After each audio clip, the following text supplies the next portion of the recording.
Hello friends, आज हम लोग पेपर 2 के लिए हिंदी पाठ्य पुस्तक के जितने भी काव्य खंड है, आज वीडियो सीरीज का अंतिम वीडियो रहेगा। हम लोगों ने पहले वीडियो में 3 अध्याय को, दूसरे वीडियो में 3 अध्याय को और तीसरे वीडियो में आज हम लोग 4 अध्याय को पढ़ने वाले हैं। टोटल 10 अध्याय है आपके काव्य खंड का पेपर 2 में, जो 12 के पाठ्य पुस्तक पर आधारित है। तो आज हम लोग का अंतिम वीडियो होगा काव्य खंड पर, ठीक है। तो जिसमें पढ़ने वाले हैं सूर्यकांत त्रिपाठी निराला का जो है बादल राग, ठीक है। दूसरा है तुलसीदास का कवितावली, तीसरा है फिराक गोरखपुरी का रुबाइयाँ गजल, और चौथा है उमा शंकर जोशी का छोटा खेत, ठीक है, और बगुले के पंख। तो इनसे जितने भी इंपॉर्टेंट क्वेश्चन हो सकते हैं आपके एग्जाम के पॉइंट ऑफ व्यू से, सारे इंपॉर्टेंट क्वेश्चन को करने वाले हैं, ठीक है। तो एक एक क्वेश्चन को हम लोग देखते हैं। तो पहला प्रश्न देखते हैं। पहला प्रश्न है कि सूर्यकांत त्रिपाठी निराला का जन्म कब हुआ है? 1873 में, 1869 में, 1889 में, 1899 में। तो इसका सही उत्तर हो जाएगा डी, 1899 ईस्वी में। अगला प्रश्न हम लोग लेते हैं, सूर्यकांत त्रिपाठी निराला का जन्म किस राज्य में हुआ है? तो इसका जो सही उत्तर है वह है बंगाल। अगला प्रश्न देखते हैं कि निराला का जन्म बंगाल के किस जिले में हुआ है? तो 3 का जो सही उत्तर है वह है मेदिनीपुर। अगला प्रश्न देखते हैं कि निराला की मृत्यु कब हुई है? तो 4 का हो जाएगा 1961 ईस्वी में। अगला प्रश्न है कि निराला की मृत्यु कहाँ हुई है? तो 5 का जो सही उत्तर है वह है इलाहाबाद। अगला प्रश्न है कि निराला का पारिवारिक गाँव कहाँ पर था? ठीक है, तो 6 का जो सही उत्तर है वह है गढ़कोला। अगला प्रश्न है कि सूर्यकांत त्रिपाठी निराला का पारिवारिक गांव किस राज्य में था? तो 7 का जो सही उत्तर है वह है उत्तर प्रदेश। अगला प्रश्न है कि नए स्वर देने वाले कवि किसे कहा गया है? तो 8 का जो सही उत्तर है वह है सूर्यकांत त्रिपाठी निराला को। अगला प्रश्न है कि कविता में क्रांति किसको संबोधित करती है या करता है? तो 9 का जो सही उत्तर है वह है बादल को। अगला प्रश्न है कि क्रांति का अग्रदूत किसे कहा गया है? तो 10 का जो सही उत्तर है वह है बादल। अगला प्रश्न देखते हैं कि हमारी युद्ध नौका कैसे तैर रही है? ये भी कविता से प्रश्न लिया गया है, तो इसका जो सही उत्तर है पवन रूपी सागर से। अगला प्रश्न है कि बादल रूपी युद्ध की नौका में कैसी शक्ति विद्यमान है? पहला है भाषण शक्ति, दूसरा है घोर क्रांति, ए और बी दोनों, या इनमें से कोई नहीं। तो 12 का सही उत्तर हो जाएगा ए और बी दोनों। अगला प्रश्न है कि संसार में दुखों से जलते हृदय पर क्रांति का मायावी विस्तार करके भ्रांति फैला हुआ है, ठीक है। तो 13 का जो सही उत्तर हो जाएगा वह है बादल। अगला प्रश्न लेते हैं कि क्षणिक अस्थायी न रहने वाले सुखों पर हमेशा किसकी मनहूस छाया मंडराती रहती है? तो 14 का सही उत्तर हो जाएगा ए, दुखों की। अगला प्रश्न है कि क्रांति का दूत किसे कहा गया है? तो 15 का सही उत्तर है बादल को। अगला प्रश्न है कि बार बार बादल गरजने से क्या होता है? तो 16 का सही उत्तर हो जाएगा तीव्र वर्षा। अगला प्रश्न लेते हैं कि संसार भय से कब ग्रसित हो उठता है? तो 17 का सही उत्तर है तीव्र वर्षा से। अगला प्रश्न है कि क्रांति से सबसे ज़्यादा किस वर्ग के लोग भयभीत होते हैं? क्रांति से। तो 18 का सही उत्तर हो जाएगा उच्च वर्ग के लोग। अगला प्रश्न है कि लोग किसकी विनाशशीलता में बह जाने का डर से आतंकित रहते हैं? तो 19 का सही उत्तर हो जाएगा तीव्र वर्षा के। अगला प्रश्न है कि किसके विद्युत प्रभाव से विकास कार्य पर्वत खंड खंड होकर भूमि में मिल जाते हैं? तो 20 का सही उत्तर हो जाएगा सी, बादल के। अगला प्रश्न है कि विलापकारी बादलों को देखकर कौन प्रसन्न होता है? तो 21 का सही उत्तर हो जाएगा सी, हल्के भार वाले पौधे। अगला प्रश्न है कि बादल को अपने निकल आने का संकेत कौन देता है? तो 22 का सही उत्तर हो जाएगा डी, लहलाते पौधे। अगला प्रश्न है कि जब क्रांति का स्वर उद्घोष होता है तो किस वर्ग के लोग प्रसन्न एवं लाभान्वित होते हैं? तो सही 23 का जो सही उत्तर है साधारणहीन लोग। अगला प्रश्न है कि कवि ने शोषितों के लिए प्रति सहानुभूति प्रकट करते हुए उसके उत्थान की डैश की है? तो 24 का जो सही उत्तर है कल्पना। अगला प्रश्न है कि कवि किस वर्ग के लोगों के गगनचुंबी भवनों को आतंक का घर मानते हैं? तो 25 का जो सही उत्तर है उच्च वर्ग के लोग। अगला प्रश्न है कि गरीबी और श्रमिकों पर क्रूर अत्याचार कौन करते हैं? तो 26 का सही उत्तर हो जाएगा पूंजीपति लोग। अगला प्रश्न है कि कविता में समाज के पंख किसके लिए प्रयुक्त किए गए हैं? तो 27 का जो सही उत्तर है वह है डी, पूंजीपति वर्ग के लिए। अगला प्रश्न है कि कमल पर पकड़ उसकी शोभा कौन बढ़ाता है? तो 28 का जो सही उत्तर है वह है क्रांति रूपी जल।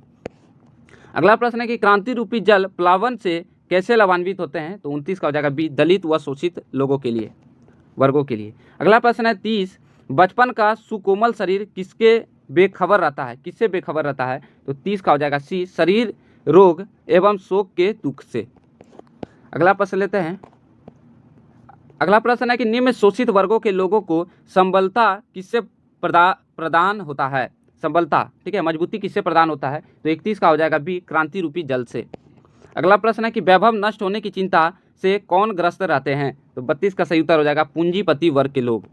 अगला प्रश्न है कि पूंजीपतियों ने किसका शोषण करके अपार धन संपदा इकट्ठा किया है? तो 34 का हो जाएगा सी, सर्वहारा वर्ग का। अगला प्रश्न है कि धन सामाजिक कार्यों के उपयोग न होने के कारण क्या होकर रह गया है? तो 35 का हो जाएगा आपका ऑप्शन नंबर बी, खजानों का अवरुद्ध। अगला प्रश्न है कि धन वैभव होने पर भी धन एकत्रित करने की लालसा किससे खत्म नहीं होती है? तो 36 का सही उत्तर हो जाएगा बी, पूंजीपतियों में। अगला प्रश्न है कि दीनहीन किसान पर कौन दया कर सकता है? तो 37 का सही उत्तर हो जाएगा जल के से मुक्त बादल। अगला प्रश्न है कि किसान का शोषण करके उनके शरीर का सारा रस कौन चूस लेता है? तो 38 का हो जाएगा धनिक वर्ग। अगला प्रश्न है किसका शरीर हड्डियों का ढांचा बनकर रह गया है? तो 39 का हो जाएगा डी, किसानों का।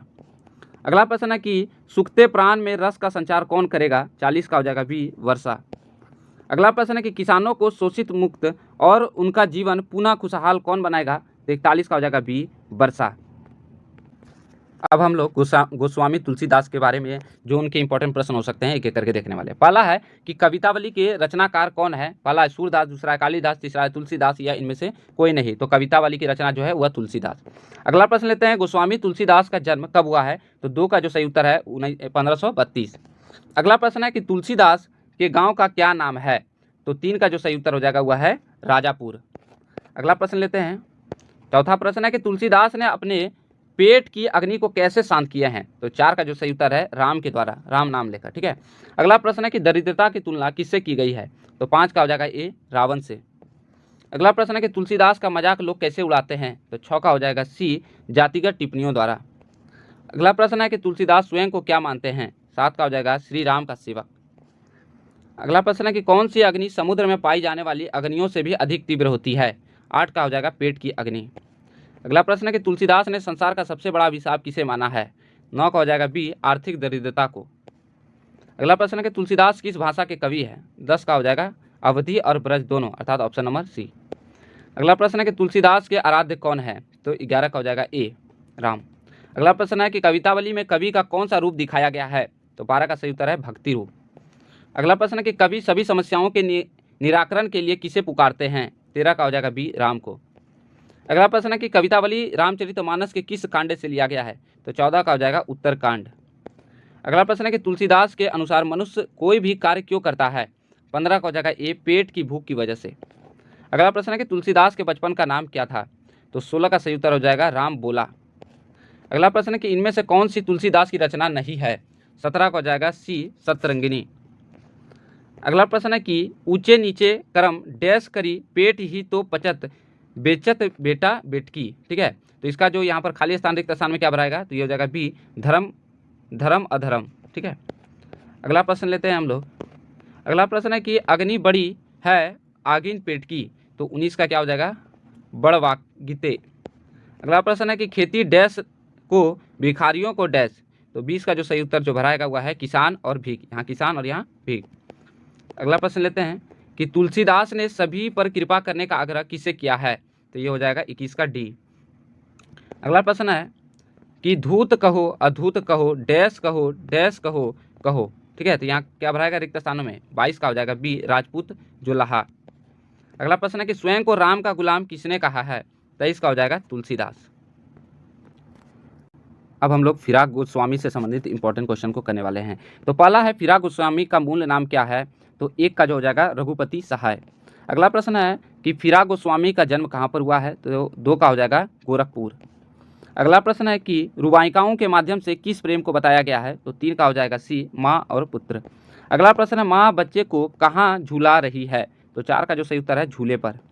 अगला प्रश्न है कि रुबाइका काव्य में किस त्यौहार का जिक्र किया गया है? तो 5 का जो सही उत्तर है वह है आपका दीपावली।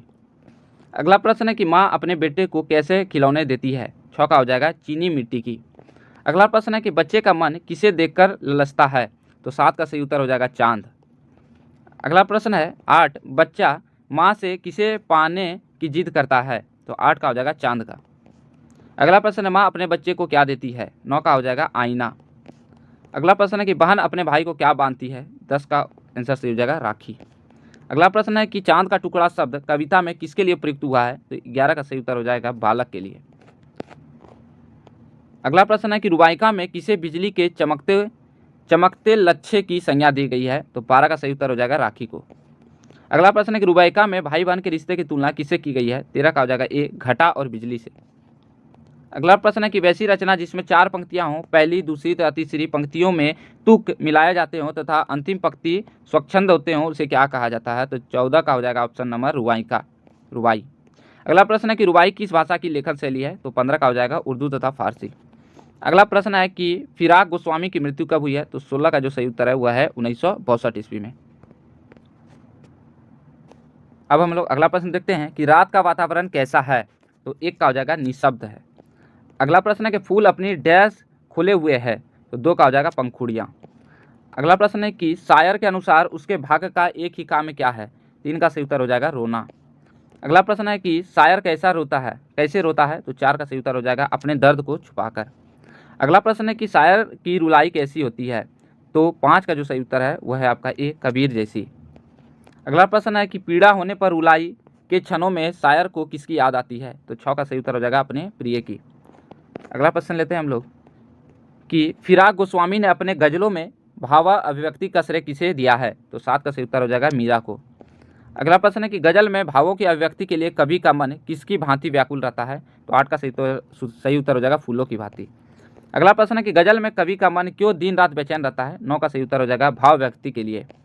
अगला प्रश्न है कि फिराक गोस्वामी स्वयं को किसकी बलिहारी मानते हैं? तो 10 का सही उत्तर हो जाएगा ए और बी दोनों, अर्थात मीरा को और गालिब को। ठीक है, अब हम लोग उमा शंकर जोशी से संबंधित इंपॉर्टेंट प्रश्न करने वाले हैं। तो पहला है उमा शंकर जोशी का जन्म कब हुआ है? तो 1 का हो जाएगा 1911 ईस्वी में। उमा शंकर जोशी का जन्म स्थान कहाँ पर हुआ है? तो 2 का हो जाएगा ऑप्शन नंबर सी, गुजरात।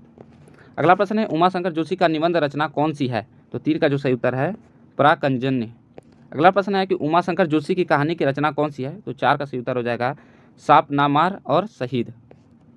अगला प्रश्न है कि उमा शंकर जोशी की उपन्यास की रचनाएं कौन सी है? तो 5 का सही उत्तर हो जाएगा ए, श्रावण मेले। अगला प्रश्न है कि उमा शंकर जोशी की संपादन रचनाएं कौन सी है? तो 6 का सही उत्तर हो जाएगा गोष्ठी उधाड़वाड़ी। अगला प्रश्न है कि उमा शंकर जोशी ने सांस्कृतिक पत्रिका का संपादन कब किया है? तो 7 का हो जाएगा 1947 में। अगला प्रश्न है कि उमा शंकर जोशी किस भाषा के कवि थे? तो 8 का सही उत्तर हो जाएगा गुजराती। अगला प्रश्न है कि उमा शंकर जोशी का निधन कब हुआ है? तो 9 का सही उत्तर हो जाएगा 1988। अगला प्रश्न है कि 20वीं सदी में गुजराती कविता और साहित्य को नया स्वर किसने दिया है? तो ये हो जाएगा उमा शंकर जोशी, 10 का सी।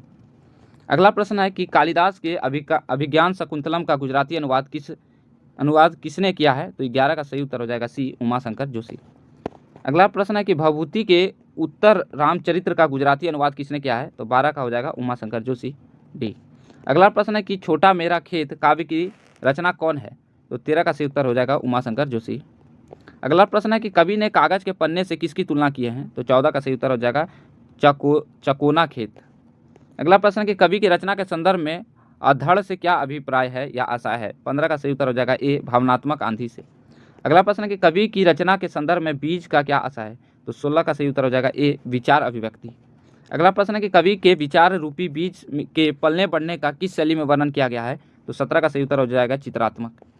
अगला प्रश्न है कि कवि ने फसल तैयार होने में किसकी भूमिका अहम बताई है? तो 18 का सही उत्तर हो जाएगा किसान की कड़ी मेहनत।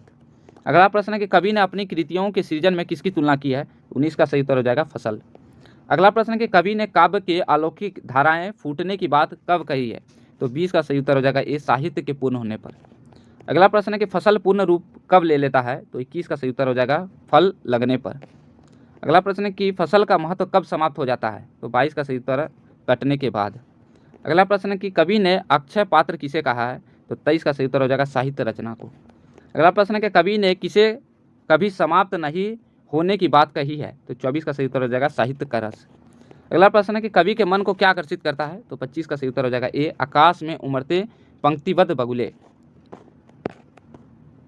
अगला प्रश्न है कि कवि किसके सौंदर्य को देखकर मुग्ध हो जाते हैं? तो 26 का सही उत्तर हो जाएगा ए, बगुले की।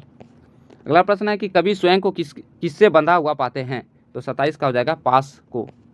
अगला प्रश्न है कि कवि किसे देखकर अपनी सुध और बुध खो बैठते हैं? तो 28 का सही उत्तर हो जाएगा बगुले की। अगला प्रश्न हम लोग देखते हैं कि काले बादल पर श्वेत बगुले पंक्ति कविता कवि कैसे प्रतीत होती है? तो 29 का हो जाएगा आपका ऑप्शन नंबर सी, भोर के तारे के जैसा। अगला प्रश्न है कि कवि ने चित्रात्मक अंकन किसका किया है? तो 30 का सही उत्तर हो जाएगा सी, आकाश में उड़ते बगुले के दृश्य का। अगला प्रश्न है कि छोटा मेरा खेत कविता का गुजराती हिंदी रूपांतरण किसने किया है? तो 31 का हो जाएगा रघुवीर चौधरी। अगला प्रश्न है कि बगुले के पंख कविता का गुजराती में हिंदी रूपांतरण किसने किया है? तो 32 का हो जाएगा सी, भोला भाई पटेल ने।